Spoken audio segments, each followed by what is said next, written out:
Hello student. तो अब हम सब ग्लोबल वेरिएबल के नेक्स्ट प्रोग्राम की तरफ बढ़ रहे हैं और ये सीखने जा रहे हैं कि आप अपना फंक्शन कैसे बनाते हैं और उस फंक्शन में ग्लोबल वेरिएबल की वैल्यू को कैसे प्रिंट करते हैं। ठीक है। तो अब हम प्रोग्राम में चेंजिंग करने जा रहे हैं और ये देखिए यहाँ हमने लिखा वाइड शो। तो आप किसी भी नाम से फंक्शन बना सकते हैं। हमने यहाँ शो नाम से फंक्शन बना दिया। तो ये शो नाम के फंक्शन की जगह आप कोई भी नाम रख सकते हैं। तो मैंने ये डिक्लेयर किया कि हम इस प्रोग्राम में शो नाम का फंक्शन बनाएंगे। इसका मतलब ये है डिक्लेरेशन करना। जैसे नेता लोग इलेक्शन लड़ने से पहले ये घोषणा करते हैं ना कि हम जीत जाएंगे तो ये काम करेंगे। तो ये डिक्लेरेशन है कि हम शो नाम का फंक्शन बनाएंगे। बनाए नहीं है, बनाएंगे। तो ये सिर्फ डिक्लेरेशन है। और अब हम नीचे अपना हम शो नाम का फंक्शन बनाने जा रहे हैं। तो हम यहाँ पे जिस तरह से सी का मेन फंक्शन है उसी तरह से हम यहाँ पे void शो नाम का फंक्शन बना दिए। ठीक है। और अब हम यहाँ पे प्रिंट करवा रहे हैं ए के वैल्यू को। तो प्रिंट और प्रिंटफ में डबल कोट स्लैश एन और यहाँ पे capital A to equal to %d comma A semicolon. ठीक है। तो अब मेन के अंदर भी ए के वैल्यू को प्रिंट कर रहे हैं और शो नाम के फंक्शन के भी अंदर ए के वैल्यू को प्रिंट कर रहे हैं। यहाँ हमने A1 रखा है और यहाँ हमने A2 रखा है। और जब आप इस प्रोग्राम को रन करेंगे तो आपको क्या आउटपुट आएगा ये समझते हैं। तो होता क्या है कि जब आप प्रोग्राम को रन करते हैं तो कंपाइलर सबसे पहले मेन के पास आता है। ठीक है। और मेन के पास आता है और आप यहाँ ए के वैल्यू को प्रिंट कर रहे हैं। तो ए का वैल्यू कितना है? तो ए का वैल्यू 100 है। तो यहाँ A1 इक्वल टू 100 आ जाएगा। और आप शो फंक्शन के पास जा ही नहीं पाएंगे। क्यों नहीं जा पाएंगे?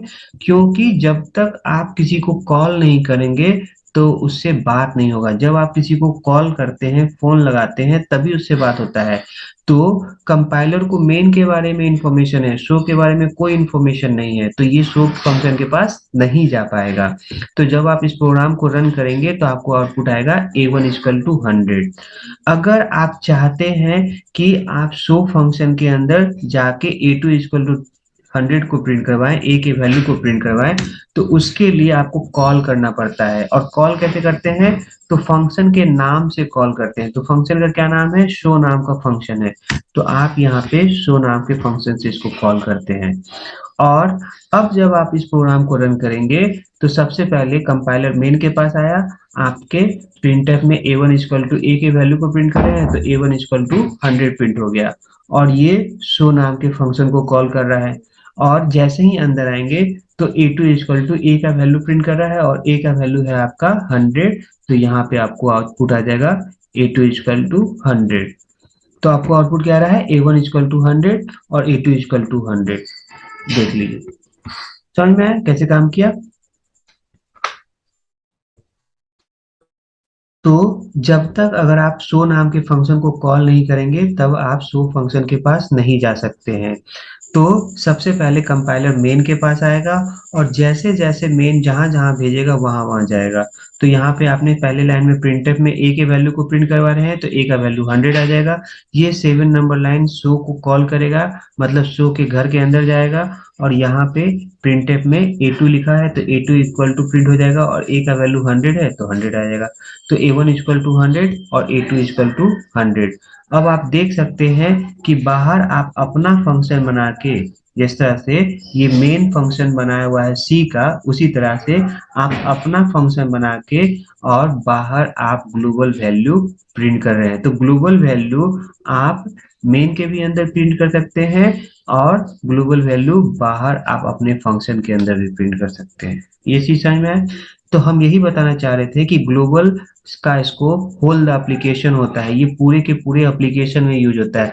आप नीचे जितना भी फंक्शन बनाएंगे इस int A equal to 100 global value को हर फंक्शन में प्रिंट कर सकते हैं, हर फंक्शन में यूज कर सकते हैं। यहाँ तक क्लियर हुआ? अगर आप यहाँ पे a इक्वल टू 200 कर देंगे तो अब क्या होगा? तो जब आप इंट a इक्वल टू 200 कर दिएगा तो ये आपका अभी भी 200 ग्लोबल है। क्यों? क्योंकि इसके आगे इंट नहीं लगा है, तो ये ग्लोबल है। तो आपको पता है कि ग्लोबल ग्लोबल को चेंज करता है, तो ये क्या होगा, 200 ऊपर जाएगा और 100 को चेंज कर देगा, और 100 को चेंज करके वहां पे क्या कर देगा, 200 कर देगा। अब वहां देखने के लिए 100 है, अब वहां पे 200 चला गया, और आपने मांगा तो ये A1 इक्वल टू 200 मिल जाएगा। उसके बाद ये शो नाम का फंक्शन शो नाम के फंक्शन को कॉल करेगा, और आप अंदर आए और यहाँ पे आपको आउटपुट आ जाएगा A2 इक्वल टू 200। तो अब आपका यहाँ पे आउटपुट क्या आएगा, तो A1 इक्वल टू 200 और A2 इक्वल टू 200। ठीक है, ये देख लीजिए कैसे काम कर रहा है ना, समझ में आया? और अगर आप यहाँ पे इंट लगा देते हैं, अगर आप यहाँ पे इंट लगा देते हैं तो ये क्या हो गया, लोकल हो गया। और आपको पता है कि लोकल को ग्लोबल से कोई मतलब नहीं और ग्लोबल को लोकल से कोई मतलब नहीं। तो ये कैसे काम करेगा, तो सबसे पहले मेन के अंदर आएंगे, और आपको पता है कि जब लोकल और ग्लोबल सेम नाम से हो तो लोकल को प्रायोरिटी देते हैं। क्यों लोकल को प्रायोरिटी देते हैं, क्योंकि जब हमारे घर में ही सामान है और घर के बाहर भी सामान है तो अपने घर वाले सामान को प्रायोरिटी देंगे। तो ये आपका A1 इक्वल टू 200 आएगा, और ये शो नाम के फंक्शन को कॉल करेगा। तो शो नाम के फंक्शन को कॉल किए तो इसके अंदर ए के वैल्यू को प्रिंट कर रहे हैं, तो ये ग्लोबल वैल्यू आपको 100 लेके आएगा। तो A2 इक्वल टू 100 आ जाएगा। तो अब इसका आंसर आएगा A1 इक्वल टू 200 और A2 इक्वल टू 100। और जब आप इस प्रोग्राम को रन करेंगे तो आपको आउटपुट आएगा A1 इक्वल टू 200 और A2 इक्वल टू 100, है ना।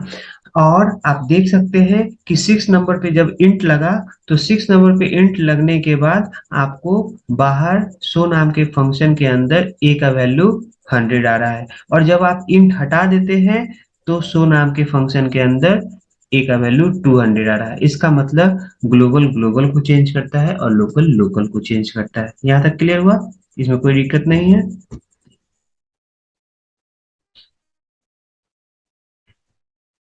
और अगर आप यहाँ पे a इक्वल टू 10 कर देते हैं तो अब क्या देगा आउटपुट, और इसका क्या आउटपुट आएगा, है ना। तो आपको पता है कि जब यहाँ इंट लगा है तो ये लोकल, और इस इंट से ऊपर जो भी a है वो क्या हो जाएगा, ग्लोबल हो जाएगा। तो ये 10 क्या है, ग्लोबल है, तो ग्लोबल ग्लोबल को चेंज करता है, तो 10 ऊपर जाएगा और 100 को चेंज करके वहां पे अब आपको 10 रख देगा। अब वहां 100 नहीं, वहां 10 है। इसके बाद int A equal to 200 local इसने मांगा तो A1 इक्वल टू 200 आ जाएगा, और ये शो नाम के फंक्शन को कॉल करेगा। और उसके बाद आप यहाँ A2 ए के वैल्यू को प्रिंट कर रहे हैं तो ये 10 आपको यहाँ आएगा, और यहाँ क्या प्रिंट करेगा, A2 इक्वल टू 10 प्रिंट कर देगा। ठीक है, तो आउटपुट आएगा A1 इक्वल टू 200 और A2 इक्वल टू 10। क्लियर है, देख लीजिए कैसे काम कर रहा है। और इसी प्रोग्राम में हम थोड़ा सा चेंज करते हैं, और देखिए आपको आउटपुट कैसे चेंज होगा। तो यहाँ अगर हम यहाँ पे a इक्वल टू 50 कर दिए, अब देखिए क्या आउटपुट आता है। और अब हम ये समझते हैं कि ये प्रोग्राम कैसे काम कर रहा है। तो इंट a इक्वल टू 100 तो ग्लोबल है ही, a इक्वल टू 10 भी आपका ग्लोबल है, और 10 जो है 100 पे जाएगा और 100 को हटा के वहां 10 कर देगा। इंट a इक्वल टू 200 ये आपका लोकल है, और a इक्वल टू 50 भी लोकल है, तो लोकल लोकल को चेंज करता है। तो ये आपको 50 200 पे चला जाएगा, और 200 को हटा के वहां पे 50 चला जाएगा। और आपने मांगा तो A1 इक्वल टू 50 दे देगा। इसके बाद शो नाम के फंक्शन को कॉल कर रहे हैं तो ये शो नाम का फंक्शन कॉल होगा, और A2 इक्वल टू ए के वैल्यू को प्रिंट कर रहे हैं और ए का वैल्यू 10 है, तो यहाँ आपको 10 दे देगा। तो आपको आउटपुट क्या आएगा, A1 इक्वल टू 50 और A2 इक्वल टू 10। देख लीजिए आ रहा है ना, चेंजिंग कैसे हो रहा है ये चीज समझ में आ रहा है।